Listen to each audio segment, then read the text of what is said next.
All right, while that is happening, let me just quickly put something up on the screen as I always do. Hopefully the Planning Commission finds that either neutral or helpful and not terribly annoying, but let me get this up here.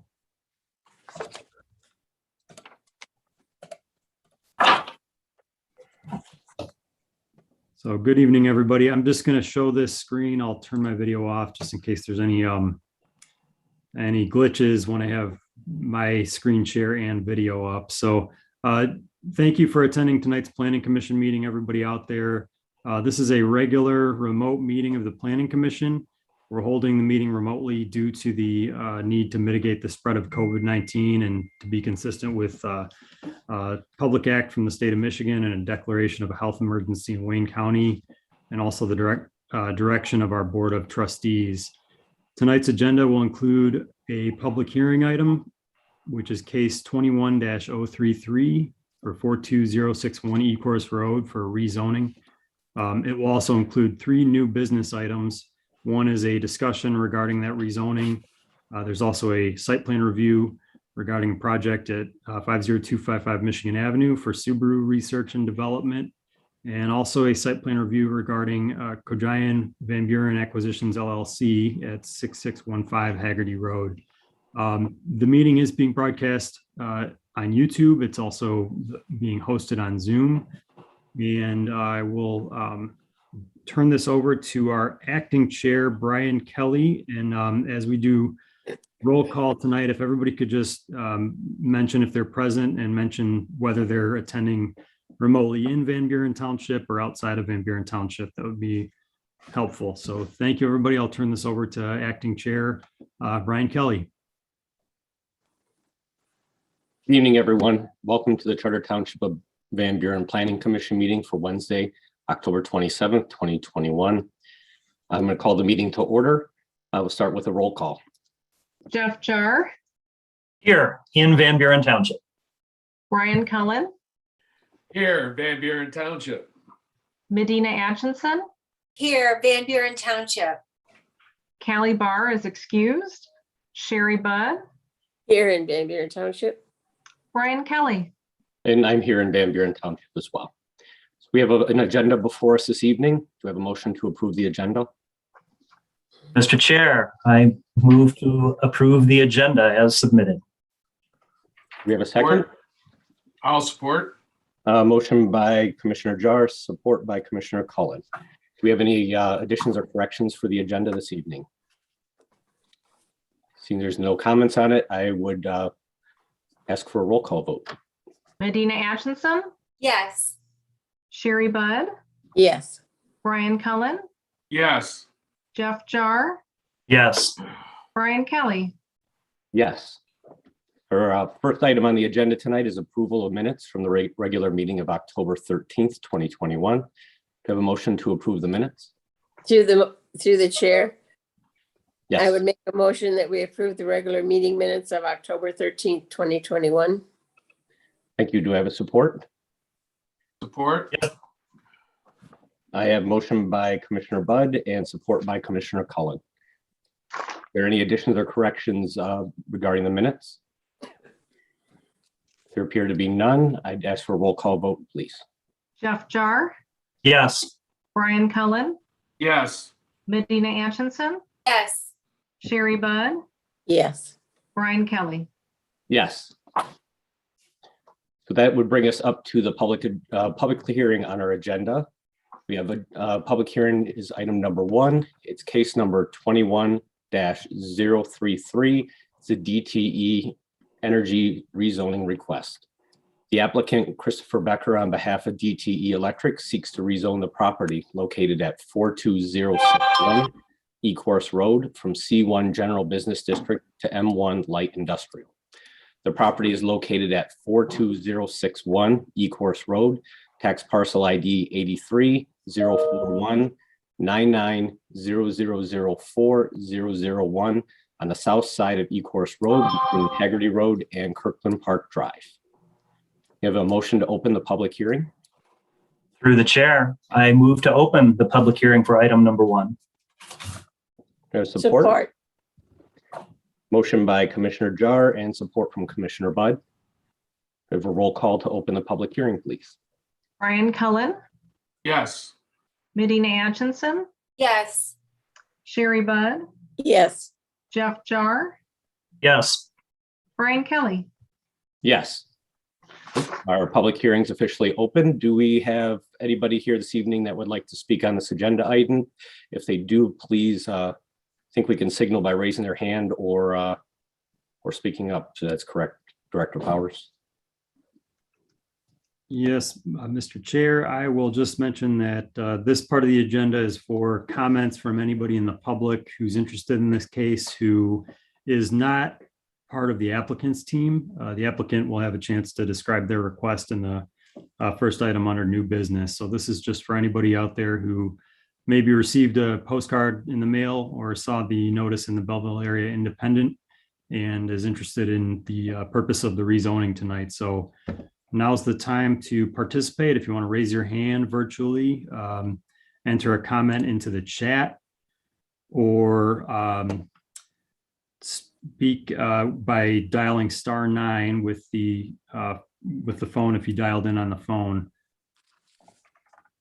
And as of this time, I see no hands raised virtually, and there are no comments specific to this case. So we'll give it a couple more seconds here.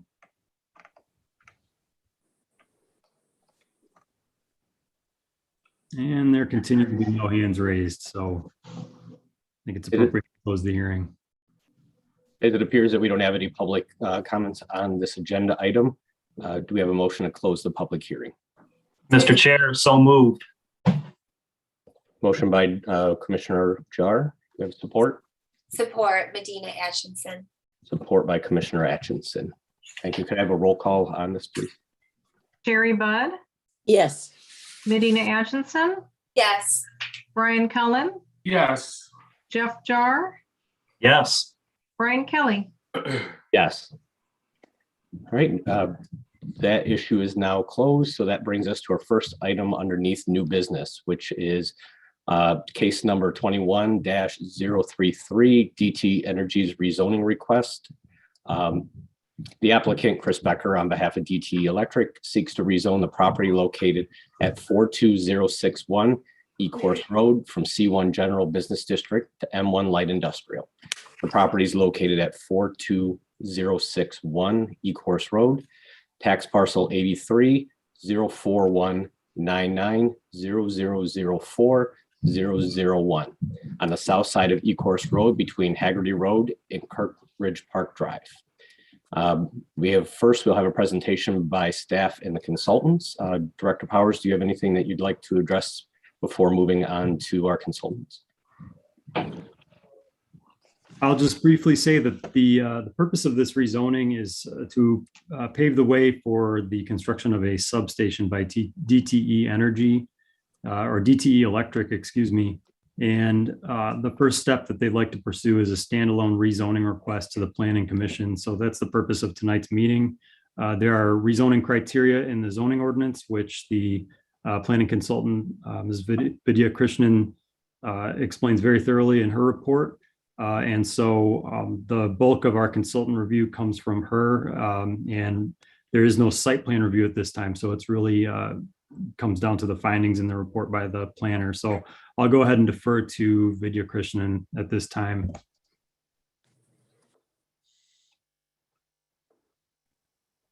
Thank you, Director Power, members of the Commission.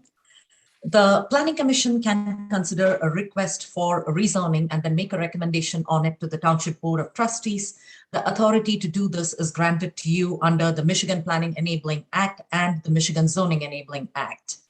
Our site plan, the review letter that is presented before you tonight, summarizes the existing land use, the zoning, and the future land use designation for the subject site under consideration today, which is from C1 General Business District to M1 Light Industrial District.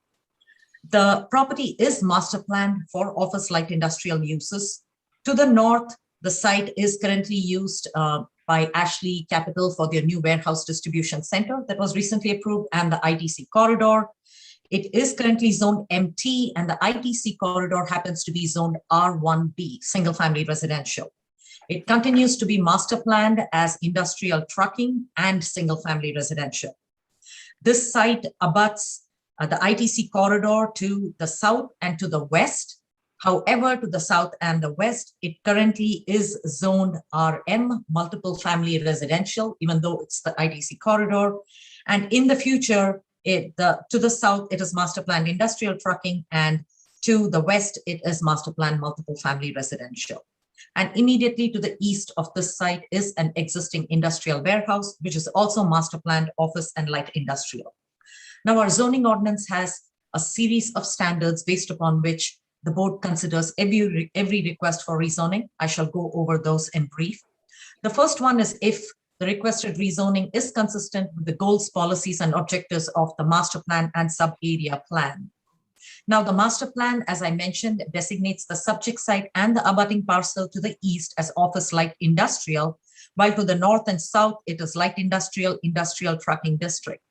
The M1 zoning designation that the applicant is requesting is more consistent with the vision of the master plan than the current commercial zoning of the property. The future land use plan map clearly designates the commercial corridors in different part of the township, and this is not one of them.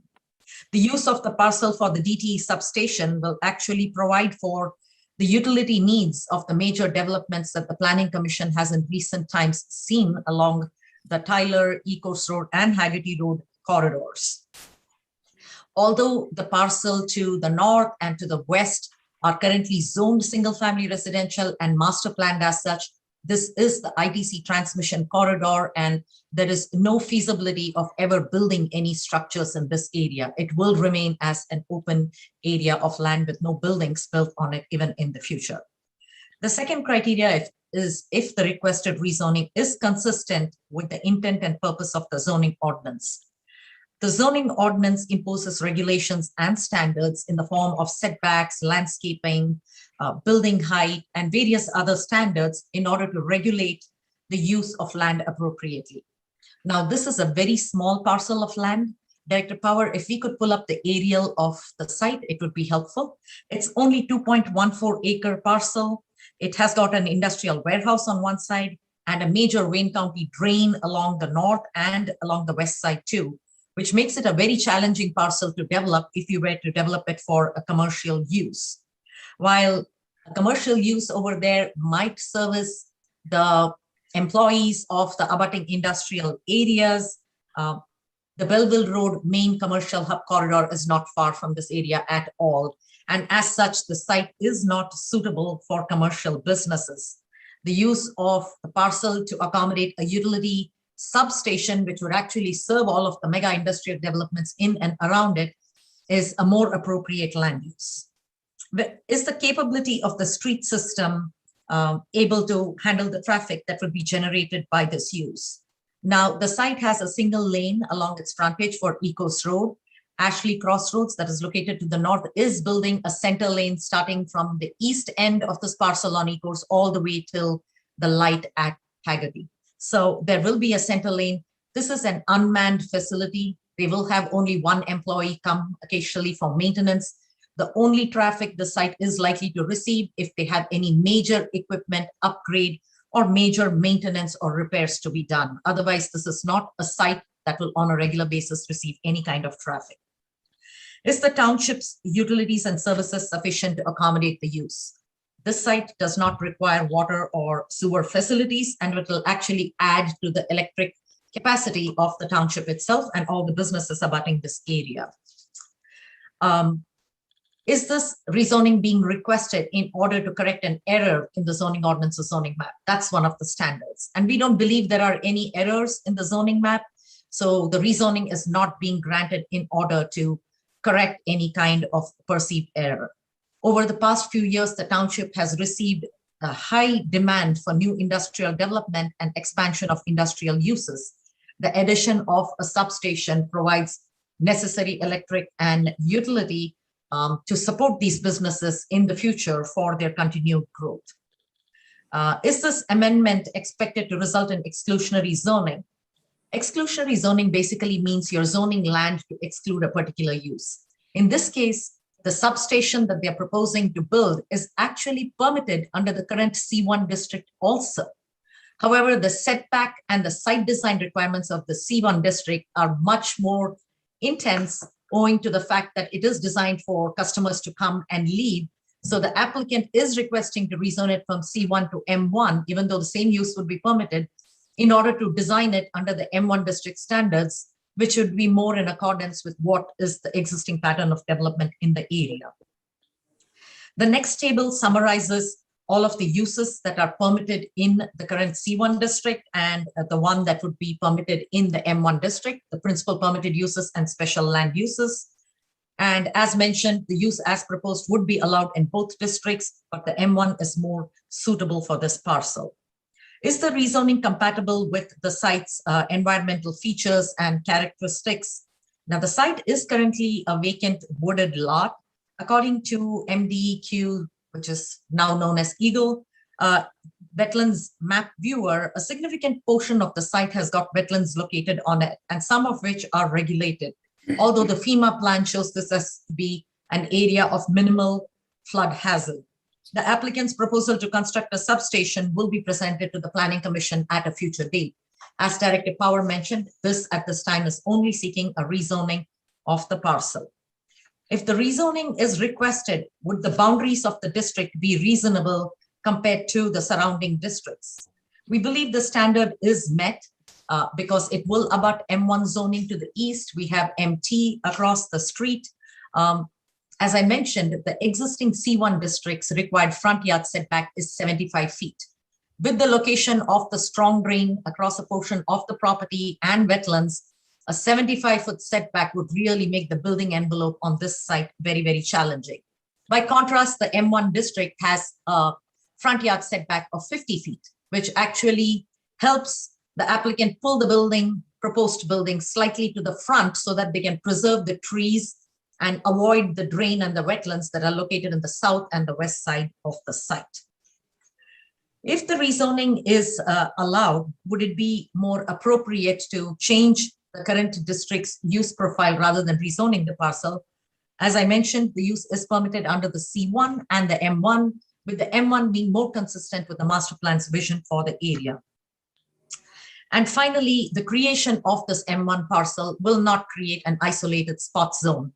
This is an area that is zoned light industrial and industrial transportation. So M1 is more consistent than the C1, which appears to be an isolated spot zone at this time.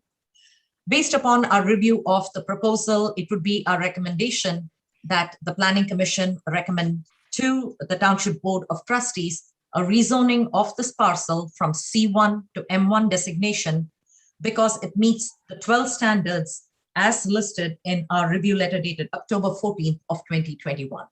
I would be happy to answer any questions the Commission might have. Thank you.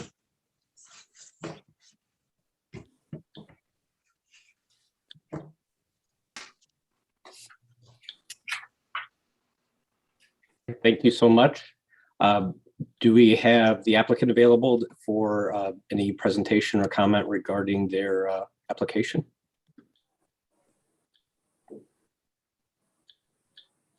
Mr. Chair, we do have Chris Becker here representing DTE Electric. So Mr. Becker, if you'd like to say some things about your request, please feel free. So my name is Chris Becker. I'm the engineering manager that's overseeing the design and the permitting for the substation that we intend to build on this property.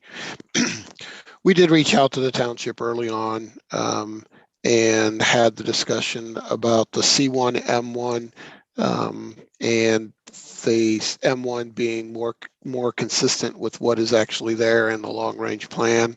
And we're requesting the C1 to M1, as was pointed out in the presentation, that it allows us to push the substation further forward to the majority of the wetlands are in the south west corner of the property. So it allows us to, it's one of the actions to minimize the impacts to the wetlands, which is one of the actions required by Eagle as part of the permitting. So that's the main driver for this.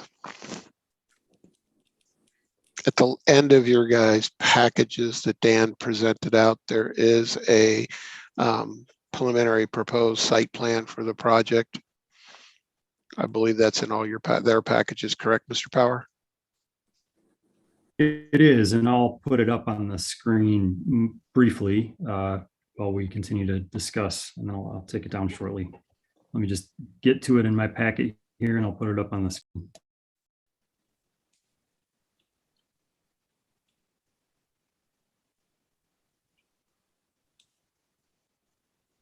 So while Dan is doing that, you guys should have like a drawing of the key plan. This is a small substation for us that will have ITC will have 220 kV feeds in from the south to 2 transformers that then the 2 transformers feed a rectangular house in the northwest corner of the property, which we call a power distribution center. That's where the breakers and everything are for the individual circuits going out into your township. ITC has a little house in the southeast corner that contains all the control equipment that they need to control their half of the substation, which is the portion from the transformers all the way out to their lines. The other thing is we do have two smaller square rectangles that are immediately east of the power distribution center. Those are actually capacitor banks, and they help us to distribute the power through the lines, making up for some changes in like rotating equipment stuff from the loads. We've arranged everything to try to minimize, consistent with the requirements, the impacts to the wetland, which are shown to the southwest, which in the picture, the north is to your right on the drawing. And then we have a couple of other little things. The driveway that is sitting over there is going to be wider than your normal drive. E-course road, as you guys are familiar, is extremely busy road at 50 miles an hour. So we have one large piece of equipment, which is actually the power distribution center, that when it comes in on a truck that has a front to last axle on the trailer length of 100 feet. So to avoid having to jockey back and forth to get that trailer in there and to get it off E-course road in a safe manner, we're proposing a much wider driveway than normally would be there so that they could quite rapidly get off the road safely and not congest traffic on the road. We only do that when we're actually doing the construction, and we would do it again when we do a replacement. Let's say 20 to 30 years. But for that one period of time, we want to make sure it's big enough. We also have some other large loads. Obviously, the transformers are fairly sizable and the cranes. It's just for a purpose of safety to make sure we can get in and out. And it also minimizes the wear and tear on that asphalt road. Otherwise, we're meeting the requirements for M1. We won't be asking for any variances. There are items in the ordinances that say with approval of the Planning Commission. We have identified those in our application specifically that need to be called out and why we've done those requests. And that will be in the application you see in a couple of weeks. Thank you so much. All right, thank you so much, Mr. Becker. We really appreciate you going through that with us.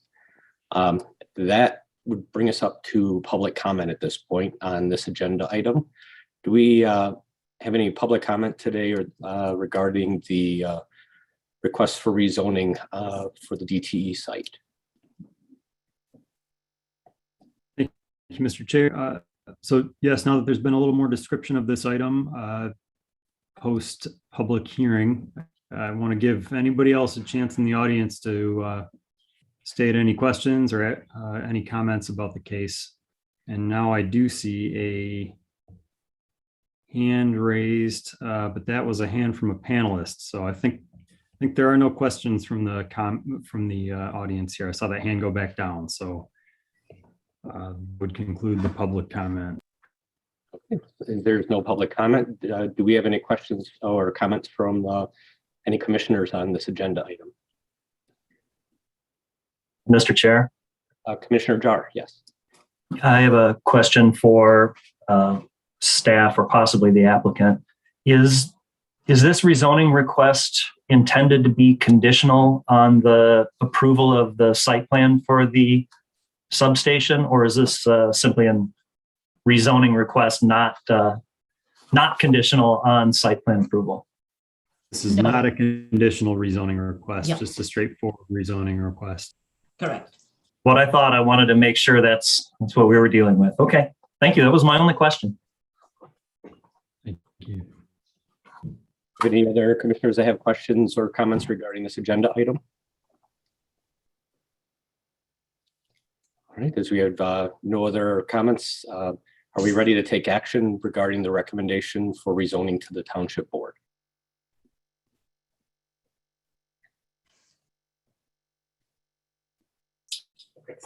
Mr. Chair, Commissioner Jar. I would like to move that the Planning Commission recommend approval for the requested amendment to the zoning ordinance made by the applicant Christopher Becker on behalf of DTE Electric to rezone the property located at 42061 E-Course Road, tax parcel as described in the item, on the south side of E-Course Road between Haggerty Road and Kirkridge Park Drive, from C1 General Business District to M1 Light Industrial, based on the analysis detailed in the McKenna letter dated October 14th, 2021 to the Township Board of Trustees. Support for Commissioner Jar's motion. Support. Got a motion by Commissioner Jar, support by Commissioner Atchison. Do we have any comment or discussion on the motion? Seeing there's no comments, I'd ask for a roll call vote on this, please. Brian Cullen, Yes. Medina Atchison, Yes. Sherry Budd, Yes. Jeff Jar, Yes. Brian Kelly. Yes. All right, so the motion's approved. It'll be moved on to the Township Board. Mr. Becker, thank you for your time this evening. We really appreciate walking through the site plans with us, and look forward to seeing you in a few weeks. Thank you, sir. All right, that brings us up to the second item under new business, which is case number 21-029, Subaru preliminary and final site plan review.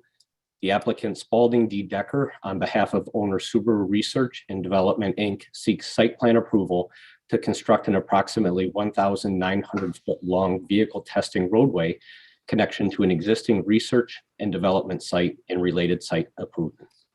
The property is located at 50255 Michigan Ave, tax parcel ID 83-021-99-0001-704. On the south side of Michigan Ave between Denton and E-Course Road. The site is zoned M1 Light Industrial. So we'll start with a presentation by Township staff and consultants. Director Powers, do you have anything you'd like to comment on this agenda item? Just briefly, this is the culmination of a much larger project that was reviewed over the course of the past few years by the Planning Commission and the Township Board. This is related to the Subaru Research and Development Facility that was recently built at 50255 Michigan Avenue.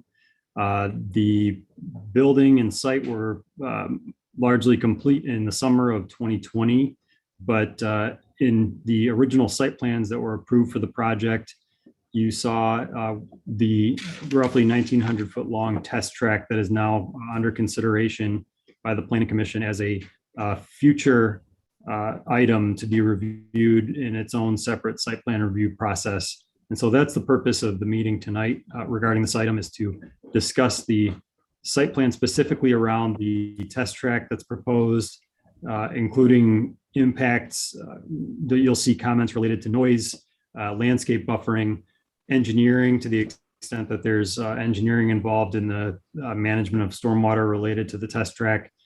So we do have comments coming from our planning consultant, Vidya Krishnan, our township engineer, Paul Kamer, and I'll summarize anything from the fire marshal. And we do also have the applicants from Subaru here tonight. We have Jeremy Schrott and Mike Freckleton from the design team, as well as I think we have somebody from Subaru here. Ryan Plum from Subaru is also here. So with that as a backdrop, I'll turn this over to our planning consultant, Vidya Krishnan, and I'll put the site plan on the screen for everybody to review during that report. Thank you, Director Power, members of the commission. If the Planning Commission recalls, in late 2018, you approved this site for the construction of the Subaru research facility with a two-story, 63,500 square foot research and development building and associated site improvements. This is a 75-acre site on the south side of Michigan Avenue, which is bound by single-family residential neighborhoods to the east, Conrail Railroad to the south, and is commonly referred to in the township as the Harold Smith Farm parcel. Now, at the time they received site plan approval in 2018, they had mentioned that in the future, they will be building a test track on the south side of the site. And 3 years down the road, they have come back with their proposal to build the test track. And that is what the site plan before you tonight is for. Research and development facilities with laboratories are permitted as a principal land use in the M1 district by our zoning ordinance. A test track use is an accessory to the principal permitted use and is permitted by right, subject to the zoning ordinance standards for screening. So that's what we have reviewed it at this time for. The track is located on the south side of the site and will be accessed from an existing paved area. If Director Power could pull up the aerial of the site, it would be helpful to follow along. If I Yes, I would like to pull up the aerial first while I try to troubleshoot that the detailed site plan is a little difficult to share on my screen right now. So I'll pull up an aerial of the site just to get people acclimated to the site. Thank you. Sounds good. Thank you, Director Power. So the proposed test track is 1,900 feet long and has a width of 24 feet, and it ends in a cul-de-sac on the southwest end of the site. As part of this proposal, no sidewalks are required on this project. I did see a comment in the chat thread asking why a sidewalk was not required along Michigan Avenue when this project was originally approved. Michigan Avenue is under the jurisdiction of MDOT. It is the applicant. There was a lot of discussion at the time the original site plan was reviewed about providing a sidewalk along Michigan Avenue. And it was determined that since that stretch of US 12 actually leads into I-94, they did not want to encourage pedestrian traffic walking along that stretch of road that travel speeds are at 50 to people driving up to 60 miles per hour. That is why the connection from the site exists only to the east towards the Denton Village neighborhood. It does not extend to the west along the entire site's frontage. With regard to parking, no designated parking spaces are required for this proposal. The plan notes, if you see on the aerial before you, there is a tiny stub shown at the bottom of your screen. That is exactly where the test track is going to be, and it's going to extend all the way till the west end of the site and end in a cul-de-sac where the vehicles can turn around. For the applicant, at any given point, there'll be 3 vehicles on the test site. The existing paved area that you see on the east side of your screen, right-hand side, the little square patch, has got more than enough place to park those 3 vehicles while testing is ongoing. With regard to landscaping and screening, the plan notes headlight testing will take place from dusk to 10 p.m. The site has an existing row of evergreen trees that are located along the entire proposed test track area. To the west, which is where the headlights will be headed as you're moving from east to west on the site, the property has a berm planted with trees and has got a significant grade which provides screening. So even if you have vehicles being tested for headlights down this cul-de-sac, you're not going to be able to see the lights because there is a berm along the entire frontage of the site that will block the headlights out. To the south, the track abuts the railroad, and to the east, the site is screened with existing tree cover. We find that the existing vegetation sufficiently dense to screen it from the neighboring residential uses to the east and west. The applicant has included a copy of the approved landscape plan from 2018 as part of this submission. The test track area does not have any trees, so a tree removal permit is not required at this time. No trash removal or generation is expected from the use of the test track itself. Stormwater detention for the track area is subject to review and approval by Wayne County and by the township engineer. With regard to lighting, per the applicant, the test track will operate from 9 a.m. to 5 p.m., although the headlight testing will occur from dawn till 10 p.m. The applicant has clarified that no additional site lighting will be added as part of this proposal. The most important thing that we reviewed was noise mitigation. Per the zoning ordinance, the maximum permitted noise level adjacent to a residentially zoned parcel is 67 decibels. And adjacent to an industrial zone parcel is 80 dBA. Per the plan that the applicant has submitted, they said their test vehicles will generate sounds in the area of 72 to 81 decibels, with the speed of the vehicles ranging between 25 to 35 miles per hour for the most part, and on a rare occasion up to 80 miles per hour. Now, the zoning ordinance states that the site plan actually includes a note stating that any testing on the site will comply with the noise limits established by the ordinance. Now, as we know, noise doesn't merely depend upon the decibel levels that are generated by something. It also depends on the air, the stillness, the time of the day. There are many other factors that play into how far a sound travels or can be heard. In this case, the applicant has noted that they will comply with the noise ordinance of the ordinance, noise limits in the ordinance. To date, to my knowledge, we have not received any complaints from the use on the site from the adjacent residential developments to the east.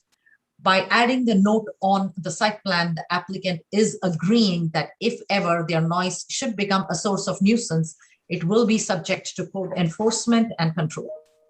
No new signage or fencing is being added to the plan at this time. Based upon our review of this proposal, we consider it an accessory to a previously permitted use, and it does not alter the character or layout of the site. All of the site plan related concerns have been addressed at this time. So it is our recommendation that the Planning Commission grant preliminary and final site plan approval for the Subaru test track to be constructed on this site, subject to stormwater detention requirements of Wayne County and the township engineer being adequately addressed. I would be happy to answer any questions you might have. Thank you so much, Ms. Christian. I believe we have comments from Mr. Cameron with Fishbeck as well. Yes, thank you, Commissioner Kelly. As Ms. Christian said, this project has been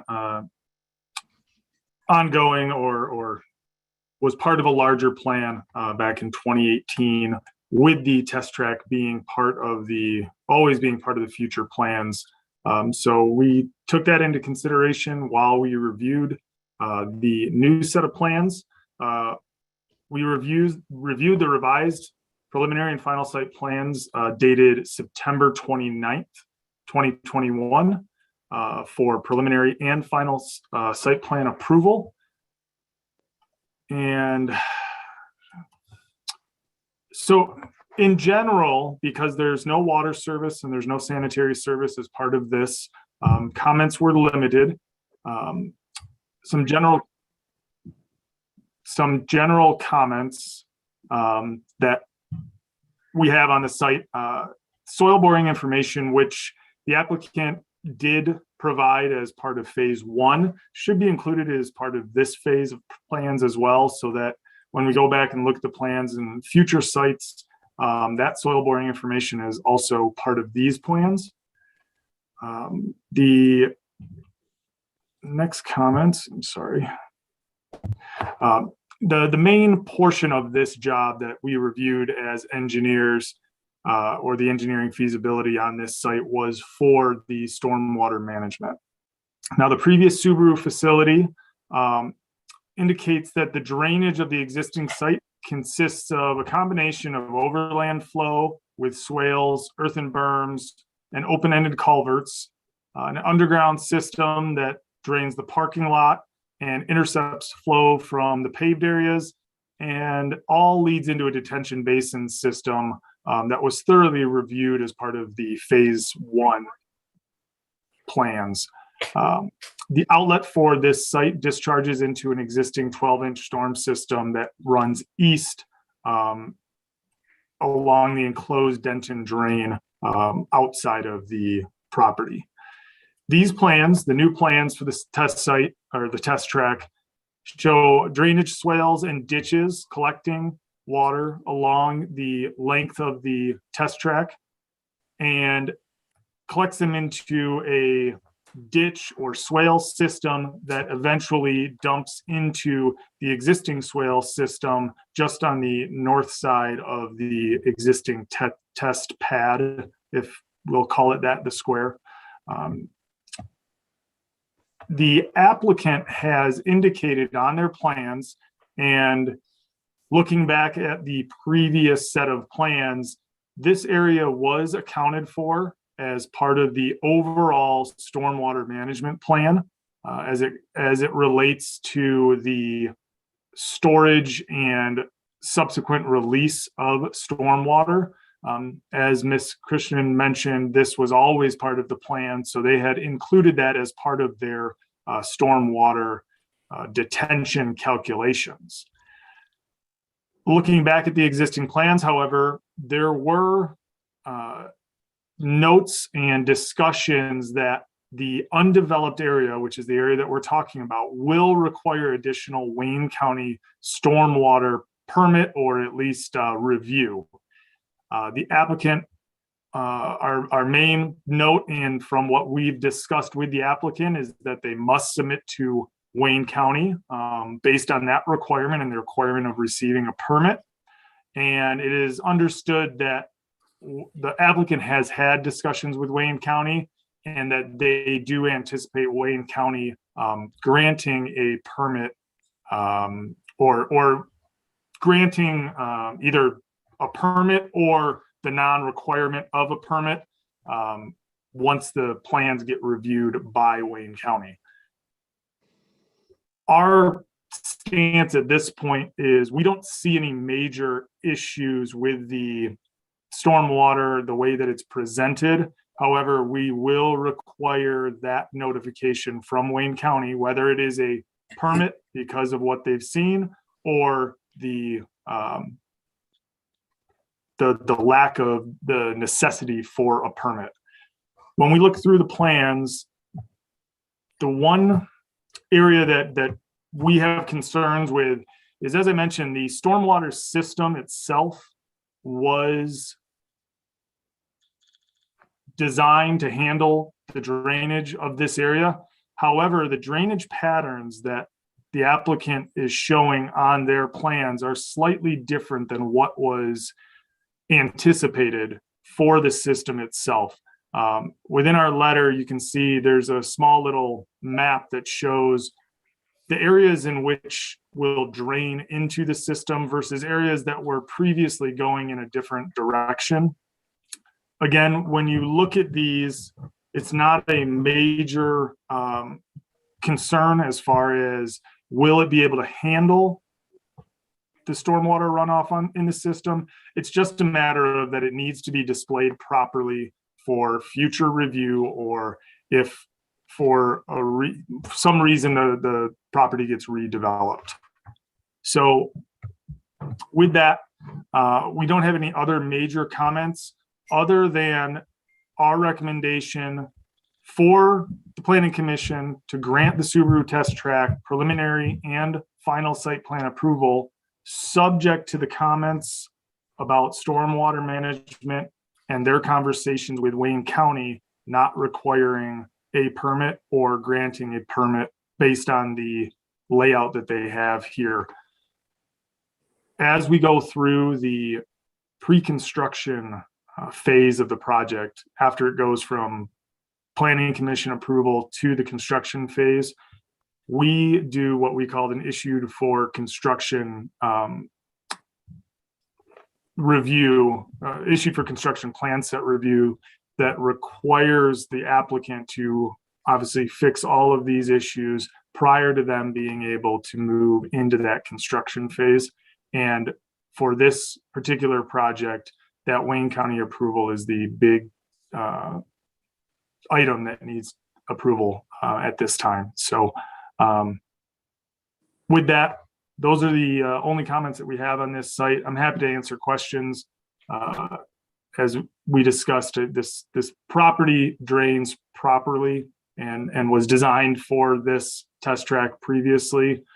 It's just some small tweaks that the applicant needs to address prior to going to construction. Thank you. Thanks so much. Director Power, I believe we have a letter from Fire Marshal Lanahan as well. Is that correct? That's right. The letter dated October 5th from the Fire Marshal summarizes that based on the site plan information that's provided, it is understood that there's going to be no structure on the test track site, that fire personnel responding to the facility will assume that any emergency to the location will be vehicular in nature, that testing will occur primarily during business hours from 9 a.m. to 5 p.m., that headlight test will occur at dawn until 10 p.m., that the maximum speed of the vehicles during the test will be 80 miles per hour, with most tests occurring at 25 to 35 miles per hour, and that the maximum number of vehicles being tested at one time will be 3, with most testing only involving 1 vehicle. Based on those understandings, the information provided by the plans and the planning staff review meeting that the fire marshal attended in September 15th, all fire department concerns have been addressed at this time. So those are the comments from the fire marshal. And then additionally, I might be jumping the gun, but we do have Ryan Plum, Jeremy Schrott, and Mike Freckleton with the applicants group here tonight as well. Thank you so much, Director Power. At this time, do we have any comments or anything that on this agenda item from the applicant? Would you like to make any statements regarding the analysis that's been performed by staff and the consultants?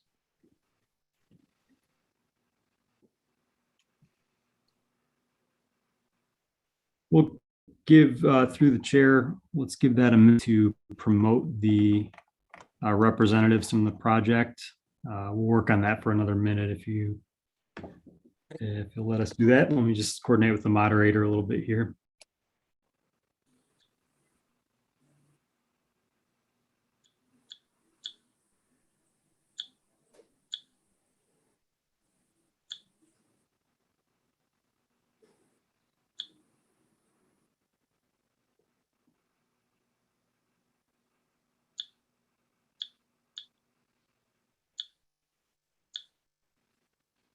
All right, and it looks like the representatives with the applicant are here.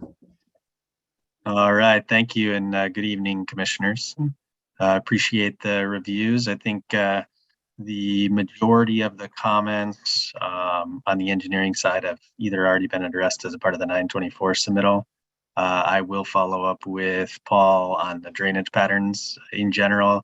That whole area was intended to be a C factor of 0.65.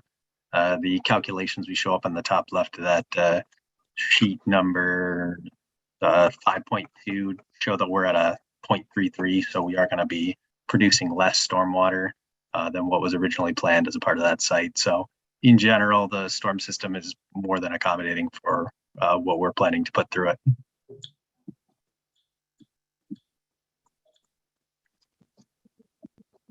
Great. Do you have any other comments before we move to the next portion of this agenda item? Nope, I appreciate your time. Thank you. Thank you so much. At this time, I'd like to ask for any public comment that we may have on this agenda item. If there's any questions or comments from any members of the audience or anybody else. And Mr. Chair, I'm not seeing any new comments other than that Vidya Krishnan had referred to one of the comments related to this case from Mr. Stephen Dark. The question is, why wasn't this project ever required to install sidewalk along Michigan Avenue? They have a lot of frontage on a main road, so I feel like there definitely needs to be a sidewalk for pedestrian safety. And the planner's comments, I think, adequately addressed that. But if the planning commission has any other questions about that, please feel free to reach back out to Vidya or myself, and we can refer back to some conditions in the file from when that first phase of the project was approved that relate to that. Much, Director Power. Doesn't appear that we have any other public comment at this time, so I'd moved on to ask if we have any comments or questions from commissioners.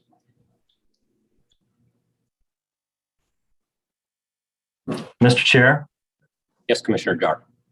I have a question for Mr. Kammer regarding his letter under point 1, paving and grading. It says that the applicant must verify the thickness of the base course of 3C, 2.5 inches is less than the industry standard thickness of a 3C mix. Minimum thickness should be 3 inches. Am I reading that to be a condition, Mr. Kammer, that and as my follow-up, if that's a condition, is the applicant okay with that condition? Yeah, so the industry standard for the 3C mix, and this is an MDOT standard, is based on the size of the aggregates in the actual mix. Dependent upon the thickness, the layer, it should be 3 inches. Compaction becomes an issue, and it is a paving mix that the applicant would have to deal with. It's more of a quality thing than anything. It's not a public safety thing. It would be more on the quality of their road itself. So I'm not as concerned with it of being a condition as more of a comment as an engineer that we saw in the plans. But Mr. Trott could very well comment on that if he pleases. Yeah, the MDOT local agency programs hot mix asphalt collection guidelines approved on 5/7/2020 allow for between 2 inches and 3 inches for 3C. The 3 inches is actually the maximum application and 2 inches is the minimum. So we're basically right in the middle. Thank you. I think that answers my question. Mr. Kammer, as another engineer, I thought I understood the intent. I just wanted to be clear for the applicant. Thank you. Do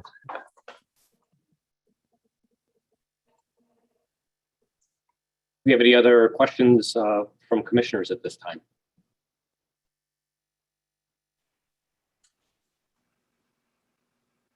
Right, are we ready to take action on the recommendations for preliminary and final site plan approval?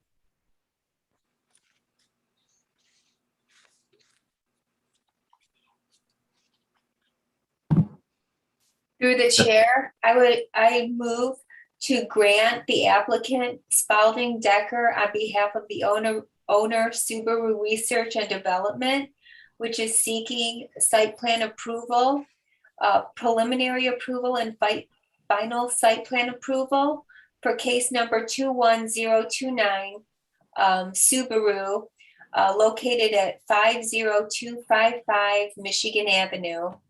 I would like to make this motion, and I'd also like to have it based on the analysis of findings based on the McKenna letter dated October 12th, 2021, the Fishbeck letter dated October 12th, 2021. Also mentioning for the record that Wayne County needs to provide the review and approval for the stormwater detention and circulation. And also notate for the record Van Buren Township Fire Marshal's letter dated October 5th. Thank you. Commissioner Atchison. So we have a motion by Commissioner Atchison. Do we have any support? Mr. Chair, I would like to make a small amendment to the motion. I would propose that in addition to The motion being subject to the analysis of the letters mentioned, it should also be subject to the conditions detailed therein. If that's okay with Commissioner Atchison. Absolutely. Thank you. I have a motion from Commissioner Atchison and support by Commissioner Jar. Do we have any comment regarding the motion? Seems we have no comments. Would ask for a roll call. Sherry Budd, Yes. Medina Atchison, Yes. Brian Cullen, Yes. Jeff Jar, Yes. Brian Kelly. Yes. All right, so we have approval on your request. Thank you so much for joining us this evening. Can't wait to see your project start taking shape. Thank you. All right, that brings us up to our final item under new business. Case number 21028, Cojan preliminary site plan review. Applicant and owner Cojan Van Buren Acquisitions LLC seeks preliminary site plan approval to construct a 66,450 square foot speculative industrial building and related site plan improvements. The property is located at 6615 Haggerty Road, tax parcel ID 83-002-99-0026-706 on the east side of Haggerty Road, north of Ecorse Road, and south of Van Born Road. The property is currently zoned M1 Light Industrial. So we have a presentation by township staff and the consultants. Director Power, do you have any comments on this agenda item? I will share some brief comments just to reorient the Planning Commission on this site. The site may look quite familiar if you've been on the Planning Commission for 3 or so years. There had been a proposed site plan at this very location that had a similar layout. You'll notice some key changes with the layout that you see tonight. That project had been for the purpose of Neapco drive lines to relocate into a building roughly 72,000 square feet in area at the location of the site that you're reviewing tonight. Those plans changed. However, the owner of the property and their design team had decided to pursue getting this ready for a development for potential manufacturing or light industrial tenants. And so they proceeded with picking up where they left off to some degree, knowing that this would not be Neapco, but other potential industrial tenant. So the site plan that you see has some changes that will reveal themselves in the staff reports that you're about to hear from our planning consultant, as well as from our township engineer and some of the comments in the fire marshal's letter. So you'll see some slight changes. And so we're going back through the full review process because this is essentially a whole new project. Although we were able to kind of pick up on some of the pieces from 2018. So with that being said, I'll again show the overall site plan, show the aerial as needed, and I will turn this over to our the principal planner from McKenna, planning consultant Vidya Krishnan. Thank you, Director Power, members of the commission.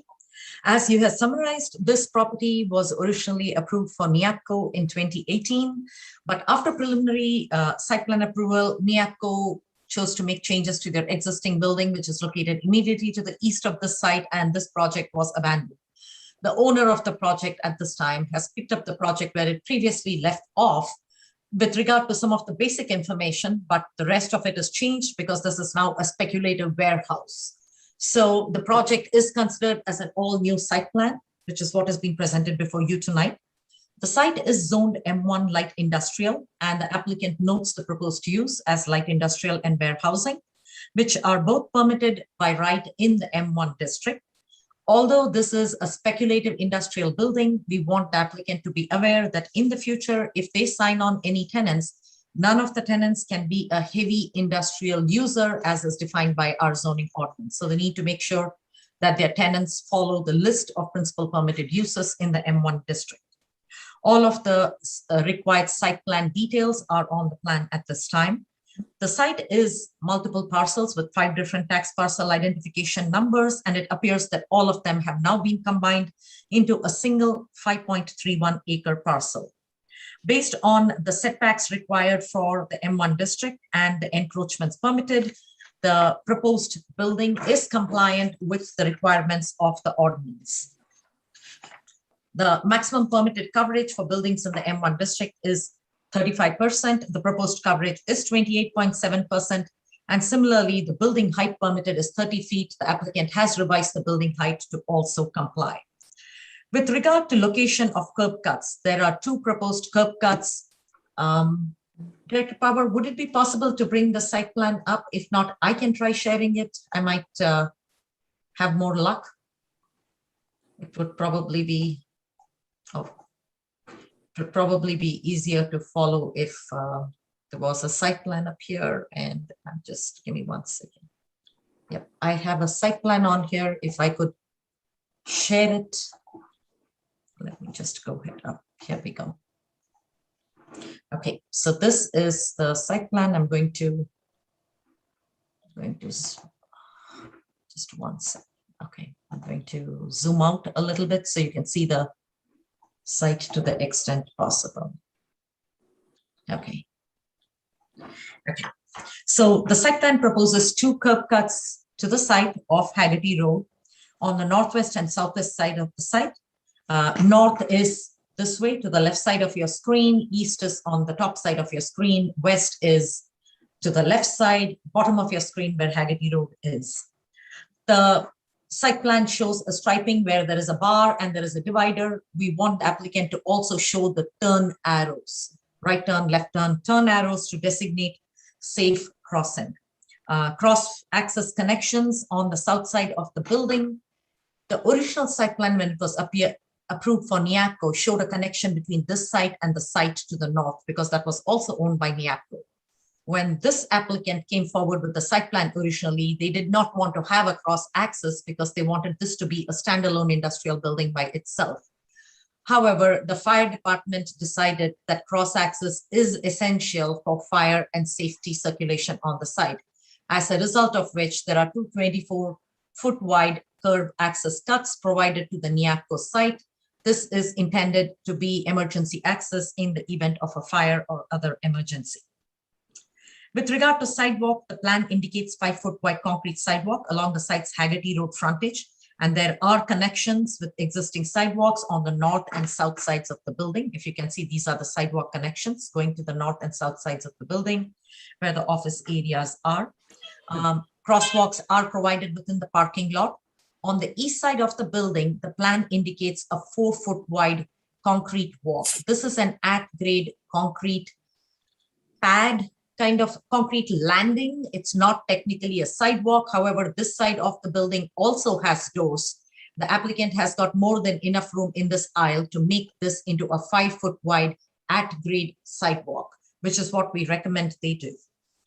With regard to parking, all of the spaces are dimensioned at 9.5 feet wide by 18 feet deep, and they overhang 8-foot wide sidewalks or greenbelt areas in compliance with ordinance standards. All of the spaces are double striped as required. The site plan shows parking calculations and includes parking calculations based on ordinance standards. Based on the data that is noted on the site plan, the site requires a total of 97 spaces. 97 spaces have been shown, including 6 handicap accessible spaces. Now, in the parking calculations, 9,500 square feet is designated as office space within this building.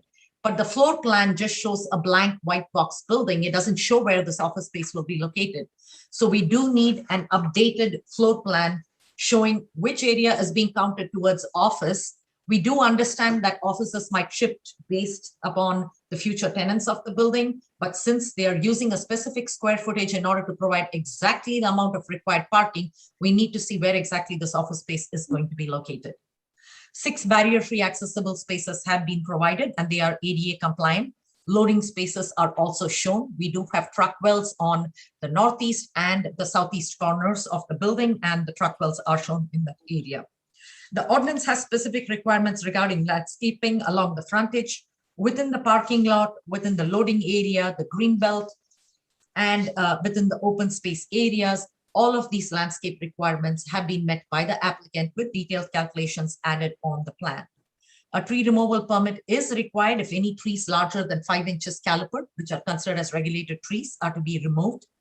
The tree survey submitted notes a total of 26 regulated trees to be removed, which will be replaced with a 1:1 replacement ratio for 13 deciduous trees at 3 inches each, and a 1:1.5 replacement ratio with 9 evergreen trees, which would be 8 feet tall. So the landscape plan is pretty comprehensive. It shows all of the required landscaping and required replacement trees. Any landscaping around the detention pond, however, is subject to review and approval by Wayne County because they have their own specific list of what can be planted within the slopes of the pond. The applicant has submitted a photometric plan. The site has got adequate on-site illumination and meets the intensities required. Typical fixture detail with a flat lens fixture that is downward directed has been provided. Proposed light pole height is 25 feet from grade to the top of the fixture, which is also within ordinance limits. With regard to architecture, the applicant has submitted elevations and artistic renderings for the facade. The main body of the building will be constructed of beige panels. I'm not sure if I can actually scroll down. Let me see if I can go to the colored rendering, if it is part of this piece. Give me a moment.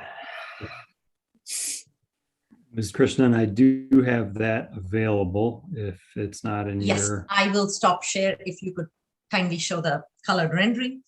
The main body of the building is to be constructed of light beige panels, while the northwest, the southwest, and the middle will have darker brown panels. It does appear gray on this screen. On the printed sheet, it did appear beige. So I would like the applicant to clarify what the color palette will be.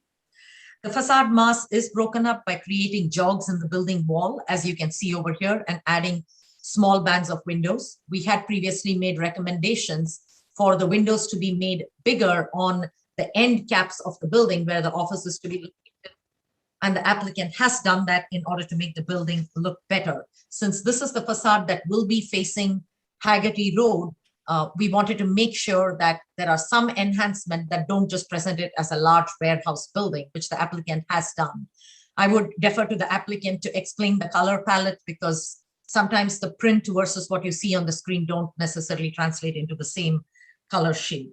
We had recommended that they bring building material samples or color samples to maybe pick up and show to you in the Zoom meeting tonight. With regard to dumpster, the site plan has 2 new dumpster enclosures placed side by side. Those are along the east property line and will not be seen from Haggerty Road at all because they'll be completely shielded by the building, and they do meet the ordinance standards. With regard to signs, at this time, the applicant does not know who the tenant is going to be, so the wall sign will be dependent on the tenant. My review letter notes the requirement for a monument sign. The applicant did add a detail of the monument sign on the elevation sheet, which I happened to miss when I was doing a review. However, the monument sign that is included in your packet does not meet ordinance standards. Per our ordinance, a monument sign needs to have a base of 24 inches constructed solid of masonry with the sign on top. What the applicant has proposed is a solid metal sign with an approximate 18-inch base, which does not meet our design standards. So the sign needs to be revised. Based on our review of the proposal at this time, it is our recommendation that the Planning Commission grant preliminary site plan approval subject to the 9 conditions that are listed in our site plan review letter dated October 20th and subject to engineering approval prior to coming back before you for final site plan approval. I would be happy to answer any questions you might have. Thank you. Ms. Krishnan, I believe we have a letter as well from Mr. Cameron with Fishbeck. Yes, thank you, Commissioner Kelly.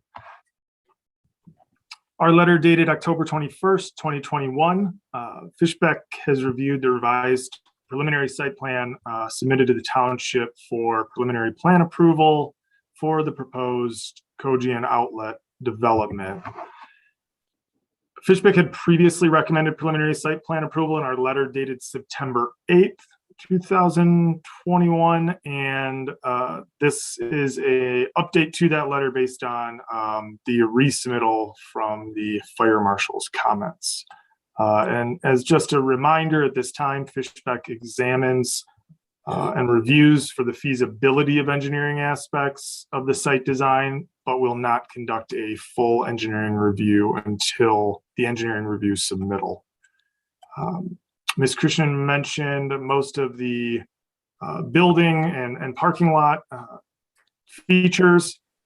The site also contains construction of stormwater improvements, including several catch basins, storm sewer pipes, the detention basin, construction of a sanitary lead, construction of a water main loop around the building, water main service leads, fire hydrants, and other various landscape and site plan improvements.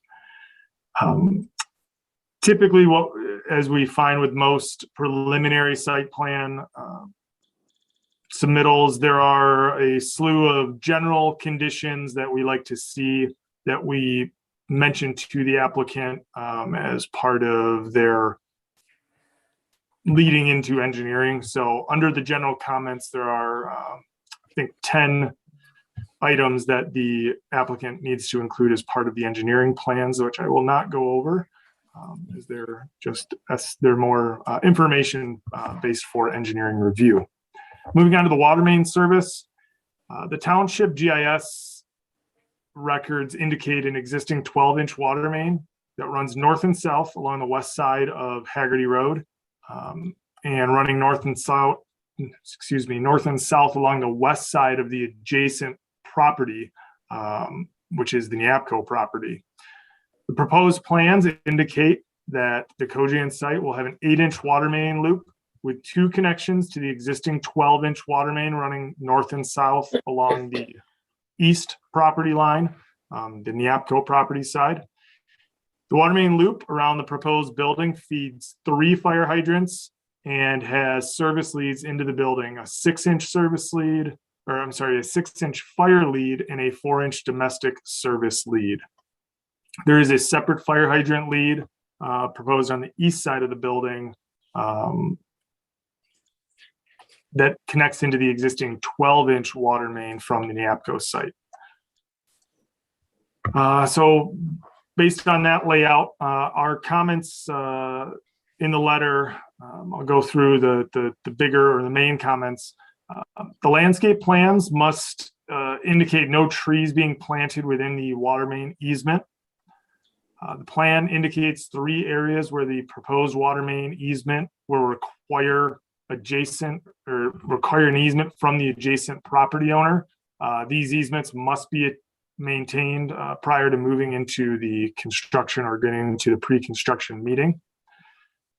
The online gate valve spacing shall be a maximum of 500 feet, and the applicant should look to add this valve on the north side of the service taps, which would allow for the northern leg of the water main loop to be isolated from the southern main without severing service to the building. There's a bend in the proposed water main that bends around the monument sign, which Ms. Christian had mentioned. And we'd like to see this straightened out. We'd like to see the sign be adjusted for the water main, not the water main for the sign. And we'll have to work with the planning or with the planner and the planning commission to locate that sign properly. But we'd like to see that water main with a straight shot along the frontage of the property. Per the Eagle requirements, the applicant will have to include profile views of their water main. And within this, the applicant must verify that there's a minimum grade of 6 feet below grade under non-paved areas and 7 feet under paved areas. The applicant needs to verify that this does not include the area under the berms. If the water main is going under the berm, the depth of the water main should be below the surrounding grade and not from the berm elevation. Moving on to sanitary sewer service. There is a existing 21-inch sanitary line that runs north and south along Haggerty Road on the east side, essentially in front of the property. And the plan is that there will be a 6-inch sanitary sewer lead that goes from the proposed building and connects directly into the 21-inch township-owned sanitary main. Before submitting for engineering approval, or while submitting for engineering approval, the applicant must provide a basis of design for their sanitary sewer. Moving on to stormwater, the site plan indicates that the project area is mostly grass, drains east and west into the existing drain inlets and ditches along Haggerty Road, and the existing drain system drains into the existing basin to the north side of the property, which then discharges into the Bell Drain to the north, which is a Wayne County drain. The plans indicate that they will be capturing stormwater via drain inlets and other underground stormwater systems, and routing this into a pre-treatment structure prior to going into their detention basin. They plan on installing outlet control, and which then discharges into the 18-inch storm that runs along the east side of Haggerty. As with all plans at this time, we encourage the applicant to submit their stormwater plan to Wayne County before submitting for engineering. There must be conversations with Wayne County prior to going through the hassle of doing all this other work if Wayne County is going to make them change it. So we very much so encourage the applicant to at least start having conversations. And prior to them submitting to the township, we need to see that those conversations have started. We've been here too many times where the applicant has resubmitted multiple times, and we've had multiple planning commission meetings because things have changed based on Wayne County. Other than that, there's minor comments on the stormwater at this point, just that they must follow the township standards, which are a little bit more stringent than Wayne County. And other than that, I did have a comment, and there is a comment, I think paving comment number 3, where we talked about the truck movements, but I think that had been taken care of with the adjusted site plan when they resubmitted with the Fire Marshal's comments in mind. With that, again, basic broad view of the site plan, but we are recommending preliminary site plan based on the engineering feasibility of the site, and it's subject to the comments listed, and we hope to see those all taken care of with their engineering submittal after they talk with Wayne County, of course. So with that, if there are any questions, I'm happy to answer them. Thank you. Thank you so much. Director Power, I believe there is some comments from the Fire Marshal as well, correct?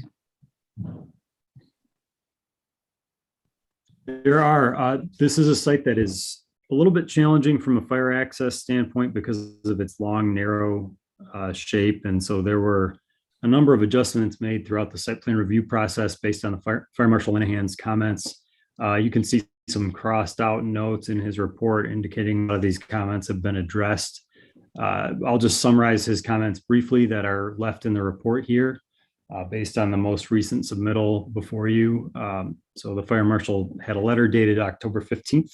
That letter mentions fire department access, that the turning radius of the fire department access road shall be as approved by the agency holding jurisdiction.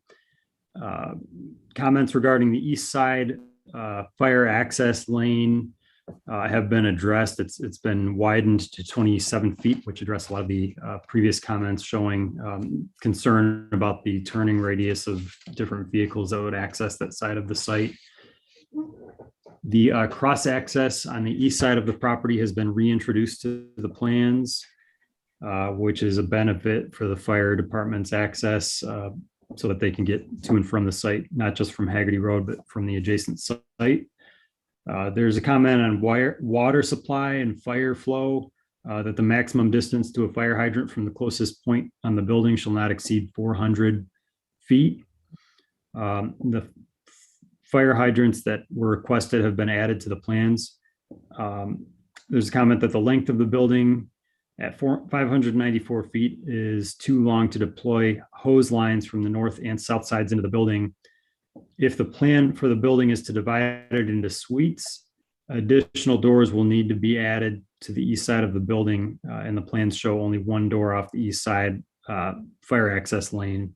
So that's an adjustment that would need to be made as part of final site plan review. And then in summary, since the last review, the east side fire lane has been widened to 27 feet. The original cross-access driveways will be in place and with gates secured by Knox padlocks, and fire hydrants on the south side of the building have been added. In addition to the site improvements, this building will be fully suppressed, and all fire department notes on page C2.1 will be adhered to. And so with those comments provided by the fire marshal, the plan has been approved to proceed to this point through preliminary site plan review.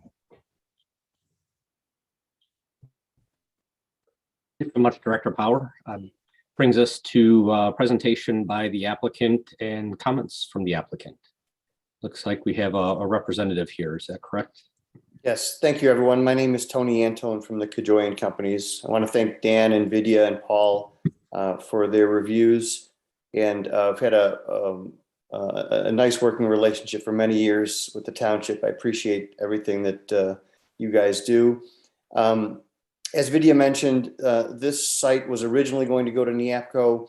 They actually, the one correction I would make is they actually took the space of Vistar, who did a build-to-suit in Romulus. So they actually grew by about 94,000 square feet in the building on the freeway, their twin.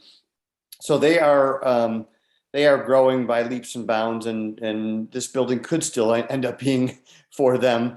But you know, the market is so robust. We wanted to have plans approved and ready to go because there's just so many great companies that we think we can lure into the township.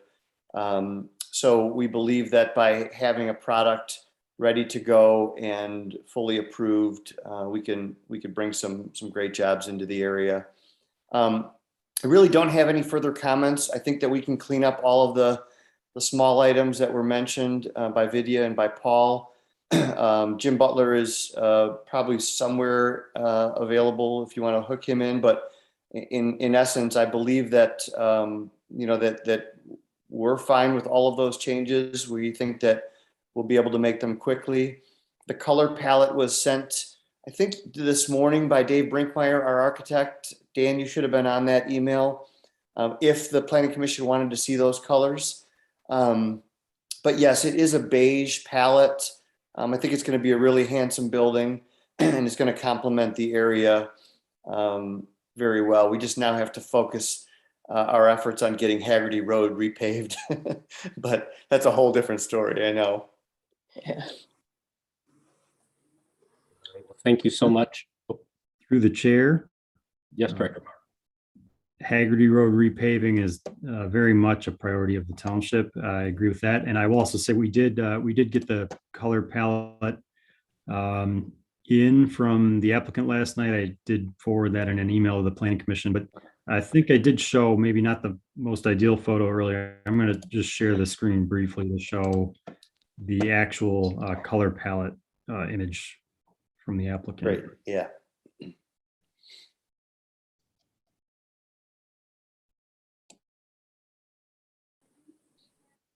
Yep, that's the most recent.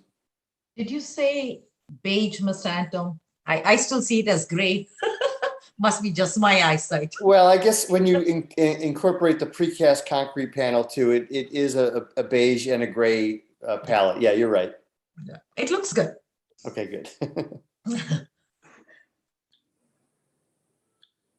Well, at this time, I'd like to open it up for public comment regarding this agenda item. If we have anybody that wants to speak up, ask some questions or make comments regarding this agenda item. Mr. Chair, I see no hands raised, no comments in the chat. Okay. Keep an eye out for it, but I see no comments. Thank Thank you so much, Director Power. Do you have any questions or comments from any of the commissioners regarding this item?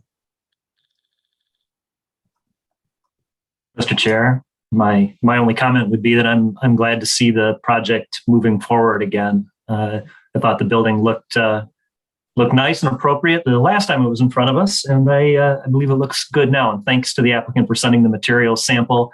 We always like to see those. Any other comments from commissioners?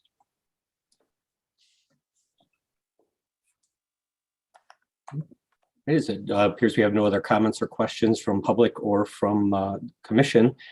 Are we ready to take action regarding the request for preliminary site plan approval? Mr. Chair, Commissioner Jar.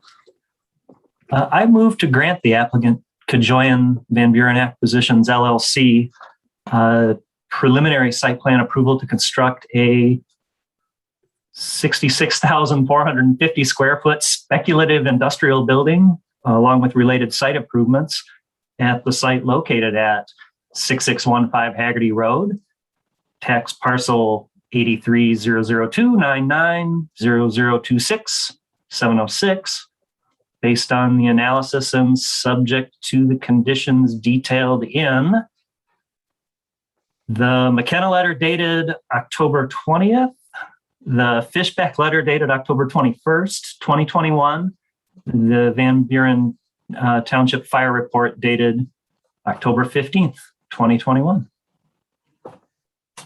Support. We have a motion by Commissioner Jar and support by Commissioner Budd. Do we have any comments regarding the motion?